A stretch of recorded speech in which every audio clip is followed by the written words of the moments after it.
You're listening to the Fully Loaded Podcast with your hosts, JC Cornell and Samir Ali. Welcome back to Fully Loaded. We have a packed show today. I'm JC Cornell, your host, alongside Samir Ali.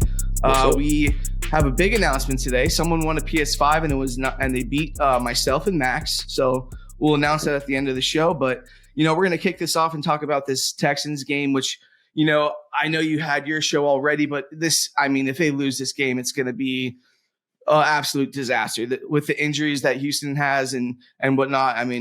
Tell me what you're thinking.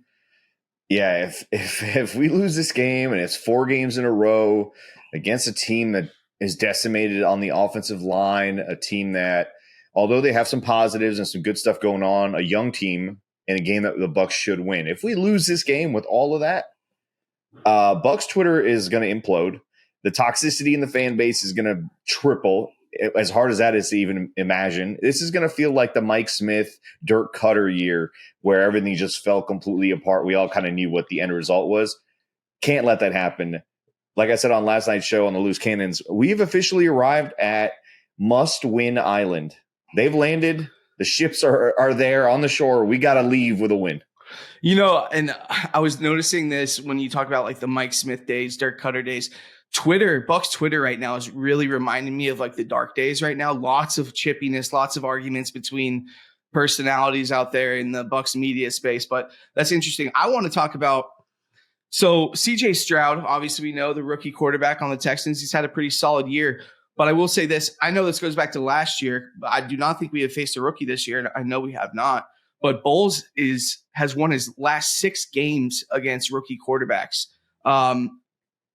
Including in those 6 games, 18 sacks. So what I wanted to talk about was CJ Stroud right now with a clean pocket has a 108.5 passer rating. If he's under pressure, that passer rating drops down to a 60.4. I have to believe that Todd Bowles is going to blitz all game long and pressure CJ Stroud the whole game. Yeah, but JC, the thing is, he's actually really good when he's blitzed. He's actually one of the top quarterbacks in the NFL when he's blitzed. He hasn't thrown an interception in the face of a blitz. He throws touchdowns. He has a very high QBR. So you have to get pressure on him without dedicating extra bodies. It means you have to get to him with your base defense, maybe send an extra guy, kind of that base 4 or 5 rushers. If you start bringing guys after him and make the reads for him really simple to where it's a one-on-one or some man, he's going to pick it apart. He's got a really good IQ. He's identifying pre-snap where to go with the ball, and most of the time he's making the right decision. He hasn't thrown any interceptions yet in a blitz. So that's really rare for a rookie quarterback. So he's acting kind of like a vet. How sustainable that is, I don't know. But right now it looks like, if you watch on tape, he's not a guy you want to blitz, even though he's a rookie. But there are creative ways to confuse a rookie. Get exotic with your coverages. Get exotic with what you show him pre-snap versus what he sees after the snap. And again, you can always send in late blitzers. You can send 1 guy, 2 guys. Antoine has shown a propensity to be an absolute dog when he blitzes. If he doesn't get there, he still makes a play. So use guys like that. We haven't seen Devin White blitz this season, but we have seen Levante come right up the middle, and he's been able to get the guys down. So I think you got to pick and choose your spots, but yes, get pressure on any quarterback, and usually but that's good things that's kind of happen. Interesting reading the stats. This is from PFF, like 60.4 rating under pressure, but then you saying he's so good against the blitz. Is the blitz pressuring him? Like, come on, that doesn't really make a lot of sense. I know. I read the same 2 stats and I didn't understand it, but it seems like when it's specifically just a blitz as opposed to pressure overall, he's really good. But I can understand that if you take one part of that equation out, then it's a different rating, right? But I think it's more or less when you dedicate all those extra bodies, it's easier to read man defense. It's easier to read when it's just one-on-ones and you just got to make the right throw, as opposed to a zone blitz where guys are dropping out, or you're just getting pressure at, with your base line. And this, like you said, this line is not even just backups. They're like third stringers. I think they're on their 4th center. Like, you should be able to beat these guys without dedicating extra people, especially if you have all these first rounders on. You have Vita Vea, you have Kalijah Kancey, you have JTS, you have Shaq Barrett. You're not going to have Logan Hall, but you have all these bodies that should be able to beat guys that are basically FedEx drivers, and they are first round picks. Everyone but Shaq is a first round pick, and you can say Shaq is a first round talent. So you basically have 4 first rounders right there on the line of scrimmage. Beat your guy. Just beat him. I think CJ Stroud is the best rookie quarterback in this class. I think Carolina really messed up that pick. Yeah. I know there's some talk that the new Frank Wright actually wanted CJ Stroud, but the ownership wanted Bryce Young. I'm not sure how true that is or whatnot. The one thing I also want to talk about, I tweeted this. Okay, so there's a serious issue if I know Vita Vea is an elite player, but if Vita Vea keeps leading the team in sacks, there's an issue with our edge rushers. So I brought up, and we talked about it with Devin White on that podcast interview, and I got quite some traction on my tweet. I said, you know what? At this point, Devin's been struggling in coverage.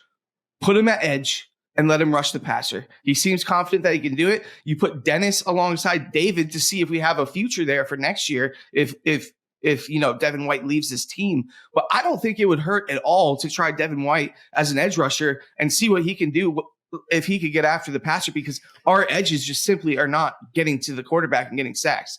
Yeah, but the thing with you obviously expect Devin to say he can do that, right? You expect him to be confident in himself, and so you take it with a grain of salt. But let's just say that he is 100% right; he can do those things. What would make him a good edge rusher, JC, would be his speed, his ability to get after the guy, and then his ability to also push through blocks and create havoc and use his strength. These are two things that right now he's not doing. He's not running sideline to sideline. He's not pushing off, whether he's injured or not. It appears that foot is still a lingering thing. He's not pushing off. He's not speed. He's not fast. So we're not seeing fast Devin, and then we're not seeing powerful Devin being able to get off blocks. Blocks once they get on him, he's basically out of the play. And so you see him trying to avoid blocks because of that. I don't know how well that'll mesh up now. Like he said, though, he would be down in a track stance. He would be fully focused on beating that guy in front of him, which I think he could do. We don't need to talk about that anymore because we know it's not going to happen. It's not going to happen. It's never going to happen. It's just one of those fairy tale things you want to throw out there that you think could work.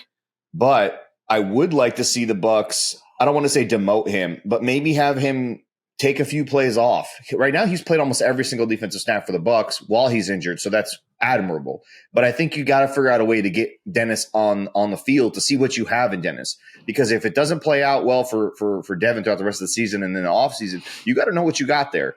I feel like Levante's kind of locked in for next year regardless. But let's see if he can pick some stuff up from Levante, see what Levante can teach him, see what he can do on the field himself to kind of understand what his limitations are. Because next year, if you go into the draft and you don't know, it's not a good spot to be in. I think he's going to be a good player, but we got to see it, right? So there's got to be a way to figure out how to get those guys on there. I don't mind the idea that you're saying, by the way. I just don't think he can do it with his foot. At this point, why not? I just don't know if he can do it. I know with it's not going to happen, but why not try it? I think if he's healthy, I would say go absolutely do it. And I think maybe they would explore it, honestly. But if he can't push off his foot, which I think is what's happening, I don't know how effective he's going to be down there, especially because he's undersized. You kind of need that. You need that push. You need that speed to kind of, mitigate that difference in size when you're going off those left tackles and right tackles. But I still don't see why we can't blitz him up the middle. I still don't see why we can't get creative and like put him in different positions to make plays that, take away his speed technically. But, I don't know what's going on there. It seems like he's injured. Todd said some stuff yesterday that kind of hinted that he's injured, but didn't want to say he was injured. Said a lot of guys are gutting it out. I don't know, man. At some point, you have to say he's injured. He's injured. Yeah, but it's also hurting us. So at some point, you have to be like, I need you to sit it. It's hurting himself in his contract situation. Yeah, so somebody has to be in his ear and tell him you got to do what's best for you at this moment. His agent, and he's definitely a guy. He's a gamer. He doesn't want to miss a play. So I mean, that's just who he is. Moving to our friend Baker Mayfield. All right, Baker's got to throw for over 300 in this game, 2 or 3 touchdowns, and make a statement. So shut up these fans that want him out of the game, want Trask in the game. He's got to have a big game against his team. I just feel like this is the perfect game for the Bucs to really start making a comeback this season. Like this could be a big win with how good our defense is and if Baker can execute. Yeah, the thing is the defense of the Texans is a bit underrated in how good they are at getting after the passer. And they just sacked Bryce Young 6 times. That's Bryce Young, though. Yeah, I get that. So that's, again, a grain of salt. Holds onto the ball a lot. They've been able to get after the quarterback throughout the season. So, but again, the Bucs have been pretty good in pass pro. So I'm not too worried about it, but I agree. Baker has to have a good day. He has to have a good day. I don't think he had a bad day necessarily in Buffalo.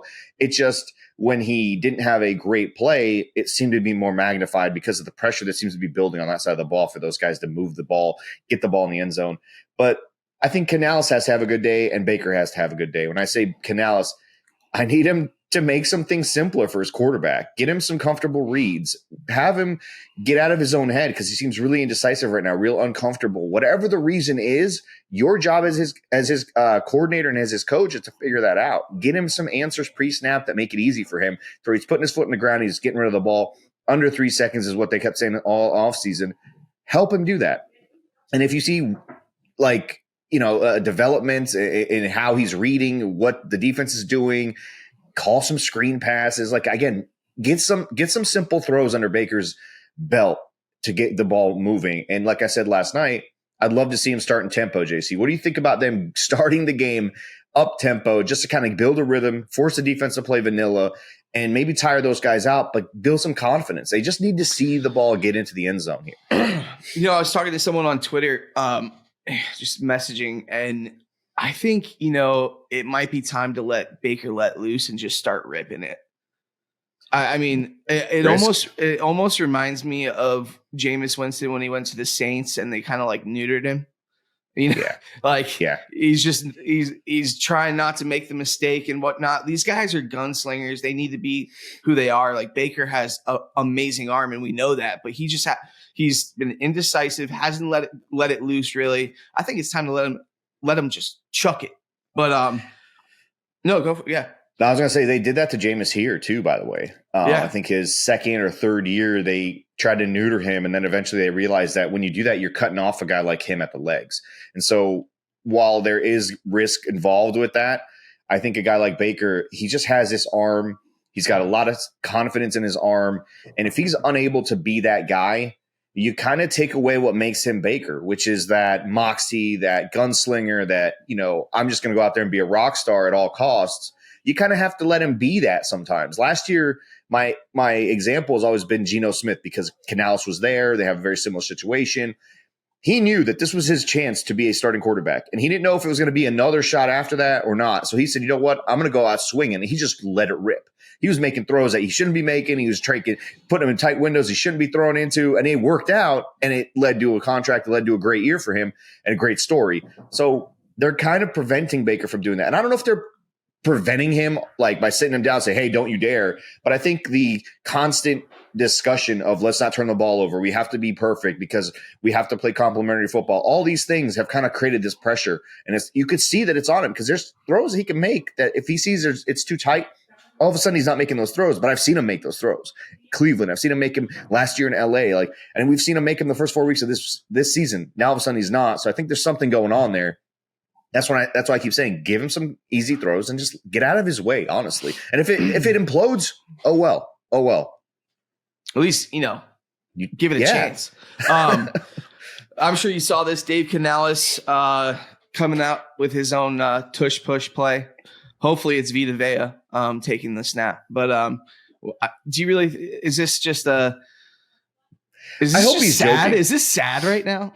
I hope he was joking, honestly, because – you had this extended bye with all this stuff going on with this team and this offense and not being able to move the ball, not being able to get to the end zone. You focus on installing a tush push play to get you 1 yard. Yeah. I'm sorry, but he's not Jalen Hurts. He's not big enough for that to matter. Like, other teams have tried it. You don't see Brock Purdy running the tush push. There's no need for that. Like, there's only certain guys that can do it. If you have Dante Culpepper, absolutely run the tush push down the field. Actually, you could probably do that. We don't have the guys to do that. Hainsey's getting blown off the ball on a draw play. You think he's going to be good in a tush push scenario where he's got to get real low? It's not happening, man. Why are we even practicing this play? How about you teach your guys to block so you can get a 3rd and 1 the traditional way, which is what you need to be doing for these guys anyway. If we can't get 5 yards, I'm not worried about that 1 yard tush push nonsense, man. I hope he's joking. So honestly, on to the defensive side of the ball a little bit.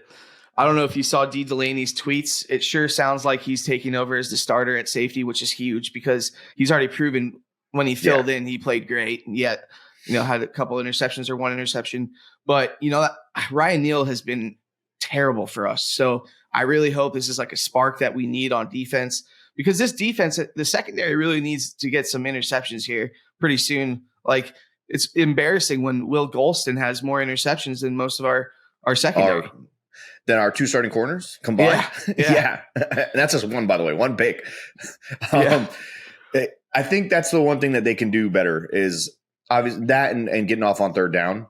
I mentioned last night, I want to see them get a 3 and out right off the bat in this game to build confidence and give their team good field position. We haven't had good field position in a while. When we did, we scored a touchdown against the Bills. Look at that magic. Sometimes you got to help your offense out beyond just keeping guys out of the end zone. You got to get them some short fields sometimes. You got to help those guys out.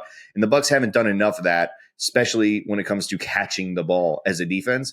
So I do want to see some interceptions. But the one thing, going back to Ryan Neal, have they even confirmed that Delaney is going to be the starter? I haven't heard it, I haven't right? heard one thing, no. But so just all those tweets that he put out, there's no way he's not starting. But what if he's just super religious? Because he was doing that before.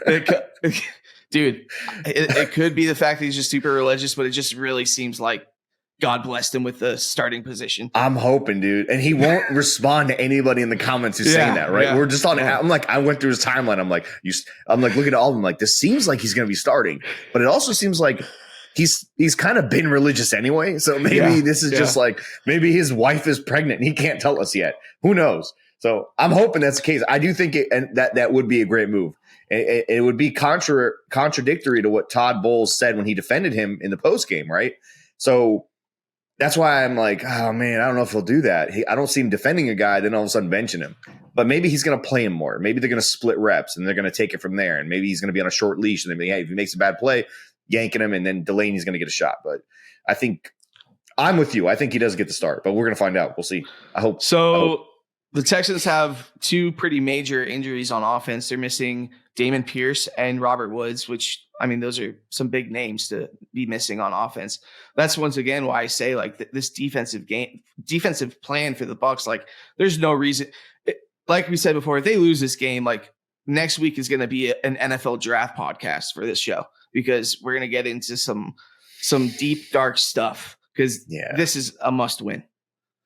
They've got to win this game. There's just no excuse not to win this game. That's the way I look at it. Like, if you looked at the last 3 weeks, you could legitimately give an excuse as to why they lost on every one of those. And they should have lost 2 of them, should have won 1 of them, could have won all 3, for being honest. But you could build an excuse for every single one of those losses and make it sound okay.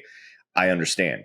And it has a little bit of weight to it. This week, there's no excuse, man. There's nothing that you could tell me after this game that would even come close to having any sort of weight and hold its own water in terms of the excuse. And then even if Trask has to play because of injury, knock on wood, it still is no excuse. You should beat this team just because of the fact that they don't have a lot of pieces on offense. Our defense should be able to win this game, and the offense just has to kind of do enough and maybe use this game to catapult back into, a good momentum, a good rhythm. They're really out of rhythm right now. And so sometimes it just takes a game against the right opponent to get you back in rhythm. Something I'd love. Yeah. I was going to say, and if your defense is playing really well, you're going to give your offense a lot of chances to build that rhythm, right? So they're going to have more possessions than they've gotten the last few weeks, in my opinion, and that should help. It should. So I think a stat that's interesting for the Bucs this season, they have not had a touchdown on their opening drive yet for this entire season. That is something I would love to see. If they can start the game off right away with a touchdown, get in the end zone right away, because that would just build so much confidence for the game. I think it would be a complete ass whooping if they score their first freaking possession. I mean, that's that's a spark that they need. Like, we've seen games where Mike Evans drops like a 90-yard touchdown on the first drive, and then the whole game is just like, it gets muddy. Yeah, it gets muddy, and people are just not looking motivated and whatnot. Like, we need a touchdown right away. This team's operating like that basketball player that can't seem to buy himself a 3-point shot to go down, and he's a shooter. And his body language tells you could see that they're not confident. We need to get confident. That's why I kept saying, not only do they need to start fast, but they actually need to start actually fast. Like, go out there in tempo and kind of move the ball down the field, run your script, do it up tempo, it kind of forces the defense to step back and be vanilla, stay in their base. They can't really get too exotic if they're not getting calls in, and they can't sub if you don't sub. The Bills did it to us, JC. They were a team out of rhythm on offense. They weren't doing well. They came in against the Bucs and said, if we're going to let the Bucs get into their packages and do what they like to do, probably not going to work out for us. Let's start the game in tempo, and let's go back to tempo time and time again, here and there, mix it out, and keep the defense on the field and do things the way we want without them dictating. And it worked out. There's nothing that says that you can't do that as a Bucs offense too. And that's what I really hope they do, honestly. Even if it's just the first possession of each half, just got to move the ball down and just get fast. Look, we haven't played with a lead, I think, outside of the Saints game. When Minnesota game, we had to come back. Probably a couple other moments, obviously. But for the most part, we've just been behind, and it seems like an uphill battle as opposed to pushing the snowball down the hill. Let's try the opposite way. Let's just try to start fast. So we talked about this on our last episode that, it's kind of clear that Rachaad White is becoming Baker's kind of safety net option. I'm expecting Rachaad White to have anywhere from 6 to 7 to 8 catches in this game. You saw how effective it was. If they're going to keep struggling running it up the gut and whatnot, just get Rachaad in space and let him do what he does best. Yeah, I expect that they look back at that game against Buffalo, saw that the more touches he got, the better he got throughout the game. Get him 20 touches, man. I don't care how you manufacture those 20 touches. 10 and 10, 15 and 5, 8 and 12, whatever it is. 8 and 12 would be kind of, I think, a good sweet spot. But I'd like to see him get the ball 15 times as a running back. I'd like to see him catch the ball 6, 7, 8 times, because I do think that the more opportunities you give him, the better. And like you said, when he's catching the ball, he's so good, man. He's not Kamara, but he's Kamara-like in that he can run a guy over, he can make a guy miss, and he creates opportunities for this offense that's kind of struggling right now. So take some easy plays and just put the ball in his hands and let him kind of carry the load. He'll get you 15 yards sometimes on a 3-yard pass. I think what you see with Rachaad a lot is it takes him a second to get his speed going. He's a patient runner, but he also takes a little mini second there to just get really moving. He's bigger than you think, JC. Yeah, he's big. He's big. Yeah. Like you see him on the field and you don't kind of realize it, but when you meet him in person, you're like, that is a big running back. So there's not a lot more mass there. Sorry, I know he's feeling pretty good right now, from what I've heard and seen, that he's pretty confident right now that he's going to start having a really good season. I think this, I always am like, oh, this is going to be his biggest game of the year, but like, I really think this could be his biggest game of the year. I mean, he's not the guy that's going to go into a coach's office, bang his hand on the table and be like, give me the damn ball. He's not Keyshawn Johnson, but he will be confident and comfortable enough to talk to his OC and tell him, get me the ball more so I can really become effective. And I'm not saying he's done this, guys. Don't twist my words. But I know that he definitely wants the ball more. And but the entire team understands from a coaching staff that getting him the ball is better for our team. If you're not going to be able to get the ball to Mike, that's fine. Get the ball to Rachaad. Let him do his thing. And I'm with you. The more he gets the ball, the better he gets. And he's not work done where you put the ball in his gut and he runs and hits 60 miles an hour like that. He's just not built that way.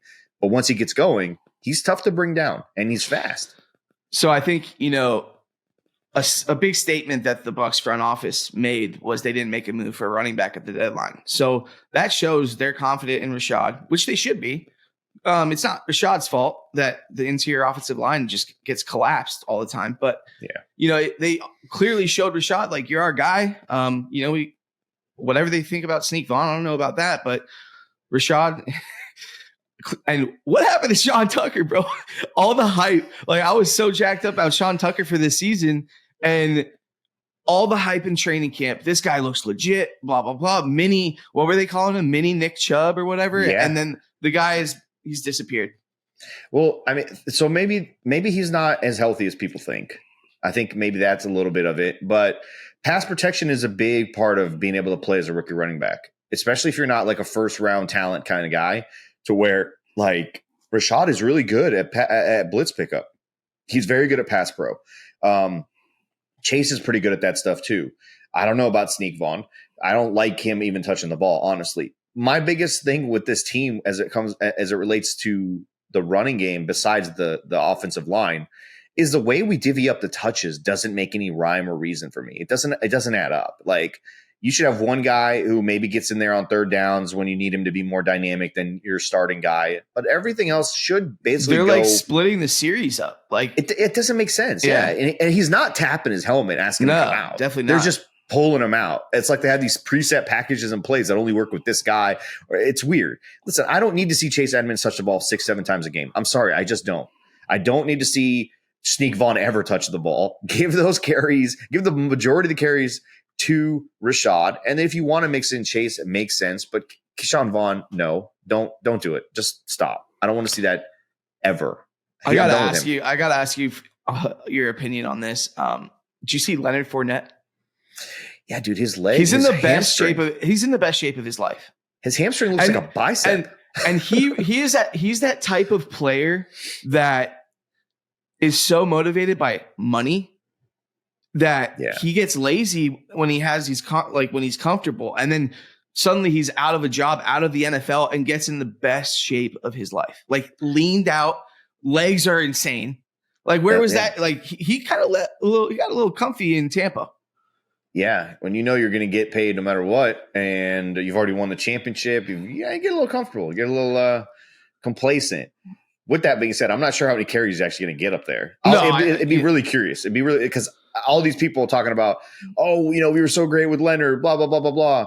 He was without a job for a reason. And two, I'd like to see how many carries he does get to be able to say, see, he's not even a starting caliber running back. So I'm just interested to see if he's got the burst again.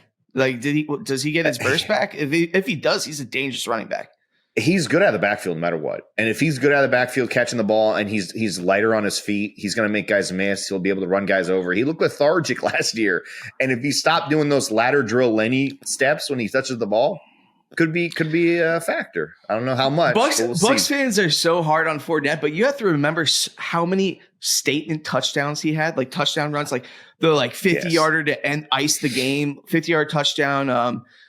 And he got a playoff great Lenny, Super Bowl run. Super Bowl Lenny. Don't hate on the guy too much. Got us a freaking Super Bowl ring. But after that point, it seemed like they didn't know how to use him, or they overused him, they threw the ball to him like 10 targets and Mike's getting 2 targets. I was like, that doesn't make sense. He's not even the fastest guy on your team. Why is he getting the ball so often? That's my biggest thing, was that we didn't understand how we were using him. Byron, the way he was running him, all those things kind of factored into it. With that, I mean, I have a pair of his gloves signed in my theater room, in my man cave. So I'm not hating. I just think it's funny the way he runs sometimes. That's all. Okay, so I'm going to bring something up right now that we might talk about more next week, but I want to bring it up now. We're done previewing this game, okay? But I want to talk about this. No score predictions? We can go, sure. Let's go score predictions. Let's go. I'm going to say 35-14 Bucs. We scored 30 for the first time in like 2 years. Yeah. Wow. I'm not there, but I think they should be able to score 24 to 28 points. Okay. I don't see them giving up more than 8 to 10 points. So I'll go 27-8 Bucs. 27-8. Is that like a scorigami? No, it's because they give up a 2-point conversion when it doesn't really matter. All right, on to this controversial conversation I'm going to have with you right now. If the Bucs lose this game in Houston, so you already know I'm in a little bit of a little down on my Bucs. I was watching quarterbacks for like 4 hours the other day because I was so bored. Dude, if Dave Canales returns next season, which I think he will, and I think Bowles probably returns too, Bo Nix could be the perfect quarterback for this offense. Let me just say this about Bo Nix. Bo Nix is so accurate. He has a good arm, but he runs like Jalen Hurts. Like, he has the same kind of rollout, 30-yard gains that Hurts would do in college too. Not saying he's Jalen Hurts, because I actually think he has a better arm than Jalen Hurts. But I think he would be literally, ideally, like where we're going to be drafting would be make the most sense for our first-round pick. How big is he? He's 6'3", 215. So I've been on this guy's train for a little bit, because I do think that he's talented enough that we could steal him, and I don't see him to where he kind of jumps the other guys in the draft. But yeah, he's mobile enough. He's athletic enough to work in the NFL level, the new age NFL. But he's not Lamar Jackson. But you don't need him to be, right? Yeah, and he has accuracy. He can throw. He's the ball. probably like a 4'6", 4'7" guy. He reminds me of like just a bigger, beefier Baker Mayfield and more accurate. Faster than Mayfield. Yeah, and faster because he also has longer strides too. So I do like him. I think if we can land him, regardless of what happens to Baker, if we keep Baker and he balls out for the next 10 weeks, I still want to draft this guy because this guy in this offense developing, like he could be the dude, especially after watching last night. Levis looks so much like the part of a starting NFL quarterback at like a very high level, even as a rookie. I think he's going to be that dude. And so I don't want to miss out on another guy that I really do like, Bo. It's funny that you brought him up. I saw your tweet and I retweeted it thinking, oh, I didn't even realize that we had the same thing going on here. Absolutely, dude. Let me get that. No, I was watching him and I was watching Penix. So the thing is, a lot of Bucs fans on Twitter are like banging the drum for Michael Penix. But the problem with Penix, he's not mobile. He's a Bruce Arians guy. He's a huge cannon arm, weird throwing technique, but he's not built for a Canales scheme. Bo Nix is built for this scheme. Like, he would be incredible. The other thing with Penix is he's got some Heisman moments coming up that are like potential Heisman moments coming up. And if he cashes in on those moments, he's going to be long gone before the Bucs, in my opinion, get a chance to draft a quarterback. So I feel like he's kind of out of our reach unless we lose out. So Bo, I still think, ends up being a guy that's in that range. Maybe we give up a pick or two to move up slightly to grab him. But I like Penix. But again, when you watch his games, when they get pressure on him, he doesn't have any escapability, which is really odd because I thought he would be pretty athletic because of the way he does move in the pocket, but he can't maneuver out of the pocket, if that makes any sense. And you have to watch his games to understand what I mean. He seems like a sitting duck at times. He's got an awesome story. And I do think he'll be a good quarterback, but if you look at the system we're going to run, that intermediate throw, being able to kind of read and move out and be mobile and throw on the run, Bo Nix is that guy. And there's people who don't like Bo. It's fine, whatever. He'll prove the people wrong. What a football name too.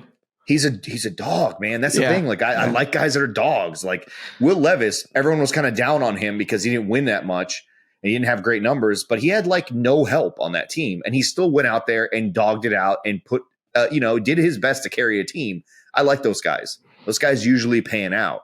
So yeah, I'm with you, man. This is not controversial. And we also, a couple weeks ago, we talked about, we're like, I think a guest or a fan asked us like, what's your ideal like quarterback? And we're saying like this new day and age, like these guys need to be mobile. Like Baker's mobile, but like Bo Nix is mobile. Like he can get going. Yeah. I don't got to be Josh Allen and run people over, but you got to be able to move out of the pocket. Like Burrow, as good as he is in the pocket, he's elite outside the pocket. He knows how to move.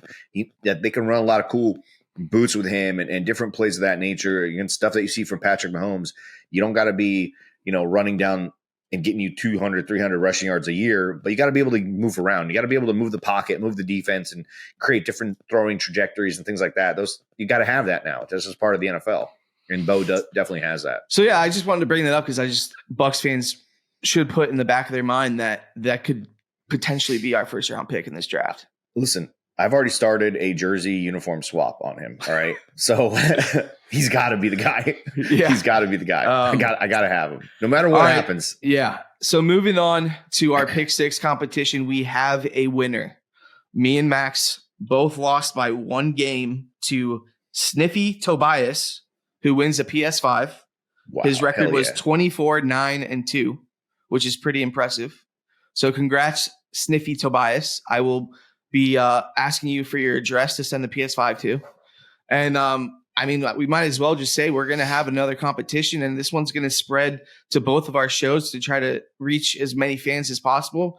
Yep. I might put a poll up to ask, should it be a PS5? Should it be an Xbox Series X? Like, what would you guys like? Do you want to change it up to an Xbox? But we're going to do it again and hopefully make it even bigger of a competition. Yeah. So they're going to have to beat you. They're going to have to beat me. I'm not sure how much that means anything. They're going to have to beat Stank. They're going to have to beat Latte. Yeah. So we're going to get as many people involved as possible here and make it fun. And then obviously we'll do it on our show. We'll do it here on Fully Loaded. And you should let them choose. Absolutely. You should let them pick How about this? Instead of doing a poll, the winner gets to choose if they want the PS5, the Series X, That's or actually a even good idea. Yeah. the Nintendo Switch deal, whatever that thing's called. My kids have one of those.